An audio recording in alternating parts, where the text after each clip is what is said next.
Allez, salut, j'espère que vous allez bien. Aujourd'hui, nourrissage, je vais faire les venimeux. Je vais vous filmer ça. Je vais tester cette nouvelle chose que j'ai reçue d'un abonné.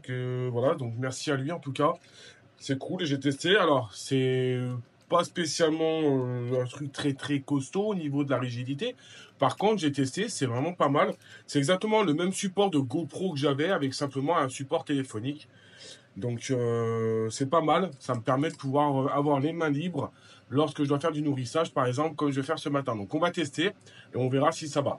Pour faire un petit retour rapide sur quelques commentaires, donc pour la personne qui m'a écrit, donc oui c'est vrai, en France, les hétérodons nasicus sont soumis à CDC depuis 2018. Alors, voilà, il y a des serpents qui devraient l'être, qui ne le sont pas. Je pense que c'est ce qui a été mis en lumière pendant beaucoup de vidéos. Tout le monde en a parlé, en a parlé, en a parlé. Ça a dû peut-être jouer un petit peu. Le problème, c'est que voilà, le problème des vidéos, on montre, on fait des choses qui forcément vont pas forcément être bien vues à certains niveaux. Si on prend par exemple l'exemple des reptiles, on a des vidéos où des personnes s'amusent à montrer n'importe quoi. Le souci, c'est que au final, il arrivera un moment, on n'aura plus le droit de rien avoir. Donc c'est pour ça que je demande toujours aux personnes qui montrent des choses en vidéo de montrer des choses carrées, correctes, et de ne pas montrer n'importe quoi en vidéo, même si des personnes ont des connaissances, même si des personnes ont des compétences. Il y a des choses qui ne se font pas, surtout pas en vidéo, parce qu'aujourd'hui, tout le monde n'a pas le discernement, tout le monde n'a pas la présence d'esprit de se dire, tiens, et si je faisais attention? Et si je mettais pas les mains? Le problème, c'est que il y a beaucoup de personnes aujourd'hui, on s'en rend compte en regardant TikTok, par exemple, que les gens n'ont pas la lumière à tous les étages et vont se dire, tiens, lui le fait, pourquoi moi je ne peux pas le faire? Les personnes vont le faire et vont avoir des soucis derrière. Donc il faut avoir un minimum de discernement et un minimum de dextérité dans les choses qu'on va faire et dans les connaissances qu'on a avant d'anticiper et de faire les choses. On va prendre un exemple tout bête.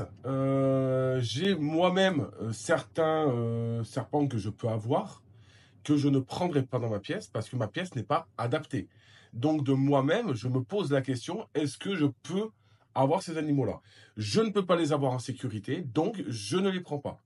Je ne peux pas les avoir parce que je ne peux pas les sortir en sécurité parce que je n'ai pas assez de recul, parce que ma pièce n'est pas assez large, n'est pas assez longue pour que moi, je puisse me mettre en sécurité. Donc, on appelle ça du discernement. On appelle ça de la présence d'esprit, de la logique dans les choix et les prises de décision qu'on a. Une personne va voir certaines choses en vidéo, puis va se dire, tiens, c'est facile de gaver un trimé, j'attrape un trimé à la tête, boum, hop, un crochet qui bascule, planté dans le doigt, envenimation. Tiens, c'est facile de sortir ce serpent, je le sors, je le mets dehors. Boum, le serpent me charge, je me fais mordre, je tombe par terre. Problématique, envenimation, catastrophe. Donc, ok, on est des professionnels, c'est une chose. Ok, on sait certaines choses, on sait faire certaines choses, mais on ne va pas montrer n'importe quoi en vidéo pour éviter que d'autres personnes le reproduisent parce que, on a beau le dire, il y a toujours des gens qui font n'importe quoi. Allez, aujourd'hui, nourrissage, je tourne la caméra et on y va. Alors, comment ça va se passer? Alors, je fais le test, parce que le problème, c'est qu'il y a les mises au point qui se font. Alors là, je vais remplir à peu près 4 cm d'eau froide pour mettre à peu près 1 litre d'eau chaude. Donc, en gros, 4 litres d'eau froide pour 1 litre d'eau chaude. Ce qui va me donner une eau tempérée tiède. Faites pas attention au bordel, c'est en cours. J'ai les étiquetages qui sont ici, que j'ai toujours pas fini. Enfin bref, pour ceux qui sont venus en formation, doivent rigoler parce que ils doivent se dire, putain, je suis venu en formation, elles étaient déjà là. Mais bon, j'ai pas que ça à faire. J'ai beaucoup de choses que je fais aussi dans ma vie et ça me permet pas de pouvoir tout faire en même temps. Alors, le support, c'est bien. Par contre, ça bouge vachement, je trouve. J'espère que vous n'allez pas dégueuler. On verra bien ce que ça rend au montage. On verra bien ce que ça rend au montage de la vidéo.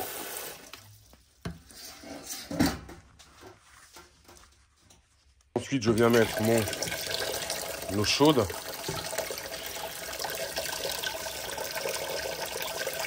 Je mets pas tout. Le but n'est pas d'avoir de l'eau bouillante pour ne pas cuire les proies et je m'embête pas. Moi, je mets le sachet dedans comme ça et je laisse décongeler tranquillement pendant que je fais autre chose. Là, attaque ma femelle boa qui est posée juste ici. C'est rare. C'est assez rare, donc c'est bien. Elle se posait là. Je vais pouvoir faire son bac d'eau tranquille, ramasser les 2-3 caca qu'il y a. Elle m'a fait un peu le bazar. Donc je ne l'emmerde pas parce qu'elle a mangé un lapin il n'y a pas longtemps. Mais voilà, pour vous la montrer en vidéo, tranquillement. pour ce qui est de l'Atrox, je ne sais pas si vous le verrez, donc il est là. Donc tout se passe bien, il mange super bien. Il n'y a pas de problème particulier. Bon, il fait tout petit dans son terrarium. Il n'est pas très très gros. Et pour ce qui est des autres terrariums,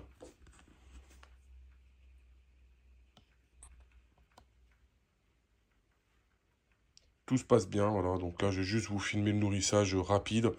Vipère aspic, Molossus, Lepidus, Trimé. La coque, je vais voir, il faut que je calcule combien de jours ça fait que je les nourris. On verra après. Et ensuite, les autres crotales, Végrandis, qui sont de l'autre côté. Bon, donc là, je vais sortir le Crotalus Végrandis d'ici pour le mettre ici. Le temps de faire son terrarium. Donc, bon, tout simplement, on va ouvrir la porte. Et je vais faire un petit point sur ce terrarium-là. Hop, j'essaie de cadrer comme je peux. Donc, on reste toujours assez loin. On garde une distance de sécurité. Il vient dans son bac. Je referme mon bac. Pour ceux qui m'ont demandé ces bacs, bon, j'en ai encore une trentaine qui sont disponibles sans la vitre transparente. C'est des bacs qui sont assez anciens. J'en garde une partie parce que c'est des bacs que j'adore. C'est des bacs qui sont vraiment, vraiment sécurisés. Ça veut dire qu'en gros, le serpent ne peut en aucun cas partir de cette boîte. La boîte est ventilée. Il n'y a aucun souci d'échappatoire au niveau de l'animal. Et les barres rouges ici viennent bloquer le tiroir. Donc c'est des bacs qui ont fait leur preuve, puisque c'est mon collègue qui les a eus pendant plus de 40 ans. Vu ce qu'il a élevé, ce qu'il a reproduit, je pense qu'à ce niveau-là, on ne peut pas trop cracher sur la qualité de ces boîtes. Donc c'est des anciennes boîtes, hein, bien entendu. Moi, je les adore. Voilà, on peut les mettre comme on a envie. Moi, j'ai découpé pour mettre un plexi pour voir à travers. C'est mon choix. Ce bac va être modifié pour aller au fond là-bas, en hauteur, parce que c'est un bac où je peux mettre des animaux dedans en quarantaine, des animaux qui sont que de passage. Bon, ça, faut que j'enlève, c'est tout vieux. Je dois trimballer un animal pour le mettre dedans, le temps de nettoyer le terrarium. Je peux le mettre à l'intérieur et c'est assez sympa. Alors pour ce faire, je reprends le téléphone quand même et vous faire un point rapide sur ce terrarium. Donc les terrariums Terra Delta, j'en ai déjà parlé dans la vidéo précédente. Je reviendrai dessus tout au long parce que je vais en faire d'autres. Concrètement, ce que j'en pense, ce qu'il en est, et pour moi, bon après il y a eu des choses qui ont été améliorées. Donc ça a été amélioré, c'est les fermetures, donc ça c'était vraiment pas terrible. Ils ont fait des systèmes de verrou maintenant qui sont vraiment géniaux, donc j'ai hâte de les avoir. Bon, c'était les premiers tests, hein, ceux-là c'était les tout premiers terrariums qu'ils faisaient. Donc le système de fermeture qui est vraiment pas mal. Les terrains en eux-mêmes, j'adore. C'est simple, j'adore. Moi, j'aime. Ceux qui me diront le contraire, c'est des gens qui n'en ont pas testé. Avant de parler et avant de cracher sur les produits, testez les produits. Pour moi, le mec qui crache sur un produit sans l'avoir testé, il est ni crédible et il mériterait même pas d'ouvrir sa bouche, en fait, tout simplement. L'esthétique, je le trouve sympa. C'est des terrariums que vous pouvez commander qui n'arriveront pas cassés puisque ça arrive vraiment démonté. À monter, c'est super simple. Alors, je ne fais pas la promo parce que je les ai payés, mes terrariums. Donc, je dis quand même les choses comme elles sont. Esthétiquement, c'est sympa. Alors, à l'intérieur, quand on va rentrer à l'intérieur, vous voyez, si on projette de l'eau, mais en frottant, ça s'efface. Moi, je teste celui-ci donc en terrarium sec. Mais, faut pas oublier, c'est que j'ai pour les mygales un terrarium 100% quasiment humide, enfin très humide, on va dire, et de la plante à l'intérieur. Je n'ai aucune trace de moisissure, je n'ai rien qui gondole et rien qui travaille. Pour moi, c'est pas spécialement fait pour du... Enfin, ils me diront si je me trompe, mais c'est pas spécialement fait pour quelque chose de très très humide. Mais moi, pour ma part, je trouve que c'est des terrariums qui sont super bien étudiés. Le plexi, bon, ils sont venus au verre. Maintenant, il y a du verre, qui est possible d'avoir du verre. Donc le plexi, le seul bémol, c'est les petites rayures qu'il y a quand on nettoie à force. Mais je ne vais pas dire de bêtises parce qu'il me semble qu'il y a une technique pour les enlever, pour les effacer. Donc bon, après là, la vidéo, ça se voit, mais en réalité, quand vous êtes dans la pièce, ça ne se voit pas vraiment. Il n'y a pas vraiment de problématique à ce niveau-là. Même si moi, j'ai une préférence pour le verre, vous pouvez maintenant faire ce choix-là. Même si, vraiment, je le redis, adapté selon l'animal qu'on va avoir. Le système de lampe, bon, ça, vous connaissez, qui sont, je crois, de tête à rajouter en plus. Mais voilà, moi, c'est un terrarium que je trouve assez sympa, assez esthétique. Sur une pièce complète, ça fait vraiment design. Il y a des personnes qui l'ont fait. Donc, n'hésitez pas à aller visionner un peu ces vidéos. Donc, Terra Delta, pour moi, ça reste quand même quelque chose de sympa. Ça reste très abordable au niveau des tarifs. C'est très abordable au niveau des tarifs. Et moi, je trouve ça assez esthétique. Donc, c'est mon but, c'est de passer avec cela pour les trimer, principalement. Puisque, bon, bah... les autres terrariums en verre, j'ai calculé, mais ça m'embête. Je vais les vendre pour une bouchée de pain. Et vu ce que j'avais investi dedans, ça m'embête de tout changer encore une fois. Donc, je ne le ferai pas. Par contre, je vais passer tous mes terrariums trimés avec cela. Donc, ici, à la place, ils seront à ce niveau-là. Donc là, on va reprendre le crotal. Donc, comment je fais pour reprendre le crotal? Je rouvre mon terrarium qui accueille mon crotal. Je viens avec un crochet, qui n'est pas le bon d'ailleurs. Hop là. Un peu le bazar, hein. Je viens récupérer mon crotal doucement, tranquillement, et je viens le remettre dans son terrarium. Voilà, donc c'est un terrarium qui est provisoire, mais voilà, ça va très bien pour lui ou elle. Voilà. Tac. Donc le système de bascule est bien pour certains serpents, pour du venimeux. Pour moi, c'est pas fifou parce que j'aime bien ma séparation avec mes deux petites vitres pour pouvoir attraper le serpent et être protégé d'un côté. Si celui-ci est en hauteur, ce qui est un peu compliqué, c'est que il va falloir basculer, faire attention de ne pas se faire charger. Bon voilà, après c'est à adapter en fonction des animaux, mais c'est ce que je disais. C'est toujours pareil, c'est une question de bon sens et une question d'adaptation. Moi, il n'est pas haut, il est à 1,50 m, donc ça va très très bien.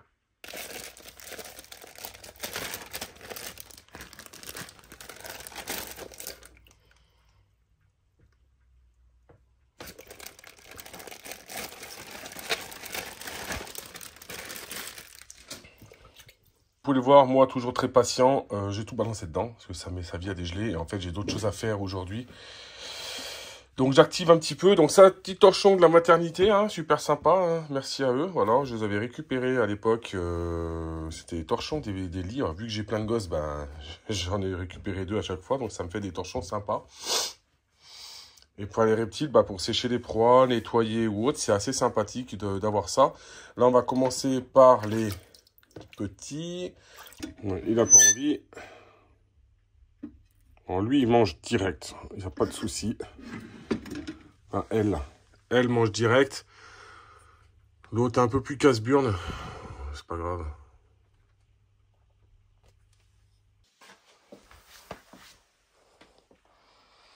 Donc là, on va aller faire le Crotalus oreganus. Alors, j'espère que vous verrez bien. Je ne sais pas si j'arrive à y filmer. Le jaune, donc le venin, sur la souris. Voilà, je relâche tranquillement. Je remets en sécurité mon terrarium. Sans à-coups et sans mouvement brusque. Pourquoi je fais ça? Parce que tout simplement, à savoir que certains crotales relâchent quand on leur donne à manger. Les personnes qui arrivent à nourrir 100 animaux en 30 minutes, moi je les félicite, hein, parce qu'ils sont forts. C'est ça qui fait dans ce sens-là. Je les félicite parce que tout simplement, moi j'ai une quinzaine de serpents venimeux et quand je vois le temps qu'ils mettent à bouffer sur certains qui ne prennent pas, donc tant mieux. Après, c'est sûr, si je leur laissais, je les nourrissais une fois par mois, c'est sûr que je viens, bam, ça prend 2 secondes. Moi, j'ai nourri quand même un petit peu plus souvent. Donc c'est vrai qu'ils ne vont pas forcément prendre tout de suite, c'est un peu long. Après, des fois, ils ne prennent pas, je ne leur donne pas, hein, c'est pas grave. Là, je remets la caméra dans ce sens parce que c'est compliqué. En fait, faut que je surveille ce que ça filme et j'ai pas de faire une connerie. Bon, merci quand même à celui qui m'a envoyé là qui m'a envoyé quand même le support parce que c'est quand même pratique. Vous voyez, faut faire gaffe là. Bam. Voilà. Donc là, je vais lui laisser dedans tranquillement. Il va venir la manger après. Et je vérifie. Terrarium, pas terrible. Hein. Je reviens d'ailleurs, Reptizoo, 0. Hein. 0 terrarium. Ils sont esthétiques, ouais. Par contre, niveau sécurité, c'est de la grosse merde. Hein. Je vous dis tout de suite, prenez jamais ça. Je suis obligé de mettre des petits trucs en rouge pour vraiment pas avoir oublié de fermer. Et niveau sécurité, c'est impossible de mettre une serrure. Donc, je déconseille fortement ce type de terrarium-là.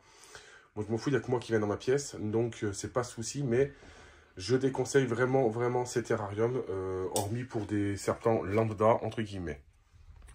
Donc là, on va faire le suivant.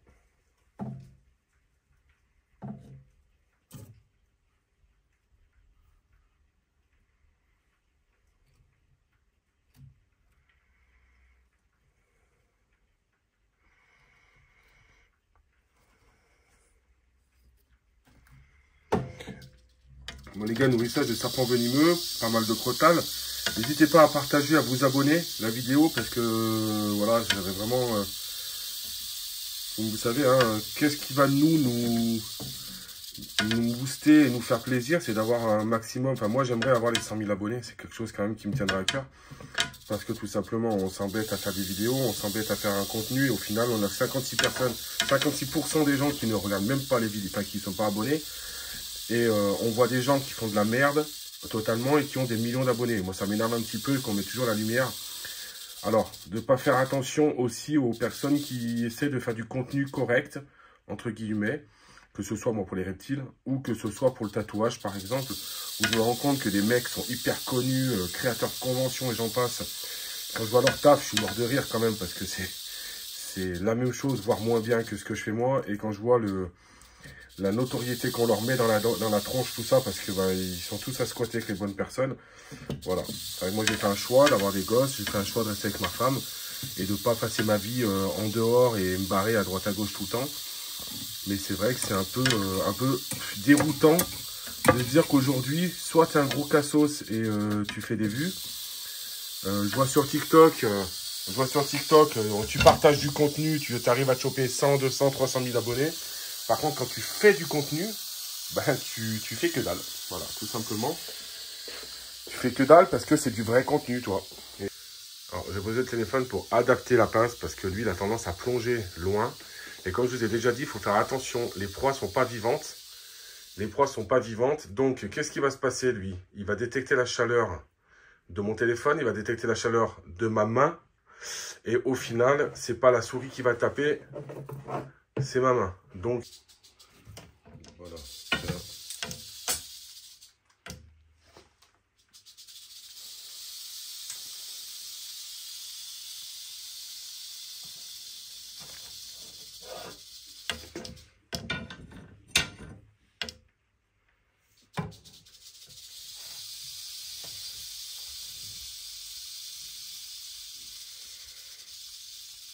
Donc, mes vipères aspic. Donc, mâle, femelle pour le coup, là. Je vais bientôt les passer en hibernation. Le problème, c'est qu'il fait tellement chaud que je ne sais pas comment faire. Parce que moi, je ne les mets pas au frigo. Voilà. Je ne veux pas. Enfin, ils font des frigos spécifiques pour les faire hiberner, pardon. Blablabla. Même les hivernations des couleuvres, c'est compliqué puisqu'il ne fait pas froid. Donc, vu les températures qu'on a, c'est très, très problématique pour les faire hiberner. Donc, ce sera un peu plus tard, c'est tout. C'est quand tu veux. Voilà. C'est très rapide, hein, comme on dit toujours. C'est toujours très, très rapide à manger un serpent. Voilà. On met 30 minutes pour nourrir 100 serpents. Voilà. Vipères aspic qui vont manger. On va aller voir si lui, il a faim quand même. Je suis un peu sceptique, parce qu'il a mangé il y a, je sais plus, 5-6 jours. Donc on va aller voir quand même. Je le propose quand même. S'il prend, il prend. S'il prend pas, bah, il prend pas. Ce sera pas problématique, loin de là.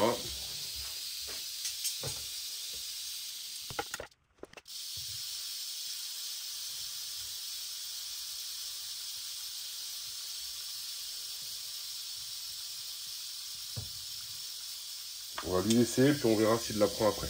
Il a tapé déjà.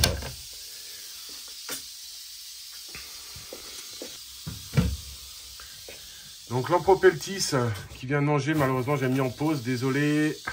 Hop, donc si vous voulez voir du serpent non venimeux, n'hésitez pas à me le dire. C'est compliqué là. Viens là, toi. Le néon, il s'est décalé. Voilà. Donc, si vous voulez voir du Lampropeltis, de la Pantherophis guttatus, hein, c'est possible, hein, faut me le dire en vidéo. Donc, lui, c'est un mâle, si je dis pas de bêtises, que j'ai eu. La femelle était morte quand elle avait voulu pondre les œufs. Et c'est un mâle que j'ai eu il y a 6 ans à Nîmes ou à 5 ans. Je ne sais plus, qu'on avait acheté à Nîmes, à la bourse de Nîmes, quand j'étais encore en visiteur, donc bien avant que je les fasse. Voilà, donc n'hésitez pas, hop là, si vous voulez des vidéos sur ces animaux-là, qui sont un peu plus communs, certes, mais qui sont pas moins intéressants. Voilà, pour ceux qui vont me dire je l'embête parce qu'il mange, c'est un Lampropeltis. Il n'y a rien qui l'embête, il n'y a rien qui le dérange, et il n'y a rien qui l'empêchera de manger. Hop. Bon, allez, on va aller voir notre Pterodon nacicus, qui lui est en convalescence. De son niveau de nourrissage, voilà, c'est sûr et certain. Il prend bien, il mange bien, aucun problème, il s'est bien remis, il n'a plus aucun problème, ni sur le nez, ni sur la queue. Donc voilà, un de sauvé. Bon, lui, il faut que je le sorte du terrarium parce qu'il a un gros bout de mue collé sur le nez. Et il faut que je le tube, que je lui bloque la tête et que je lui enlève le bout de mue sur le bout du nez, ce qui va pas être simple à faire. Les autres, ils sont en train de manger. Les Crotalus, là, il y en a un qui a mangé, l'autre qui veut pas manger. À ce niveau-là, c'est pareil, hein, il est avec, donc on attend. Je m'embête pas quand c'est comme ça. J'ai fait le nourrissage de toutes les couleuvres. Et puis, allez, on va finir la vidéo avec ce magnifique serpent Lampropeltis nigritus, que vous verrez quasiment plus maintenant, sur aucune bourse et à aucun endroit, puisque c'est un serpent qui est passé entre guillemets invasif. Malheureusement, je trouve que c'est dommage, parce que c'est un magnifique Lampropeltis. J'en ai deux. Donc je les garde, bien entendu, parce qu'on n'a plus le droit de les... Il est interdit de les vendre, de les reproduire ou de les... ou quoi que ce soit de toute façon. Parce que donc nous on les avait, on a le droit de les garder. Par contre, c'est des animaux qui sont en obligation de puçage et de déclaration IFAP pour ceux qui en ont.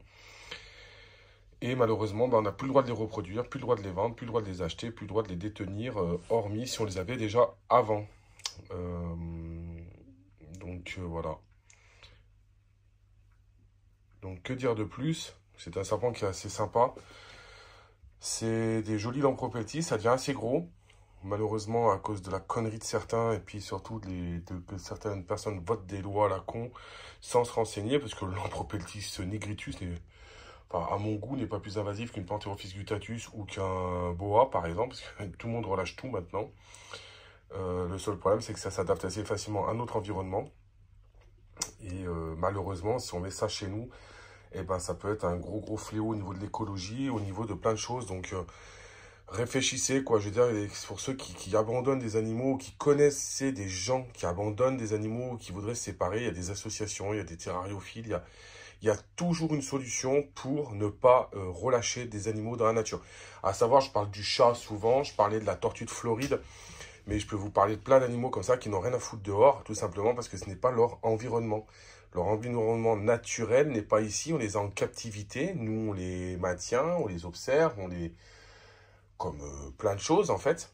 Mais voilà, ils n'ont rien à faire dehors et il faut que tout le monde prenne conscience de ces choses-là, quoi. Voilà, donc je vous laisse sur cette magnifique vidéo d'un Lampropeltis nigritus en train de manger. N'hésite pas à laisser un commentaire, à t'abonner à la vidéo surtout, enfin à la chaîne YouTube. Pour ceux qui, toujours pareil, merci pour ceux qui ont fait, qui m'envoient des petites choses comme le support de caméra. C'est super sympa. Et puis, dis-moi si tu veux voir plus d'animaux, entre guillemets, classiques, même si j'en ai pas des dizaines et des dizaines d'espèces différentes, je peux toujours essayer de vous faire ça. Allez, ciao, ciao!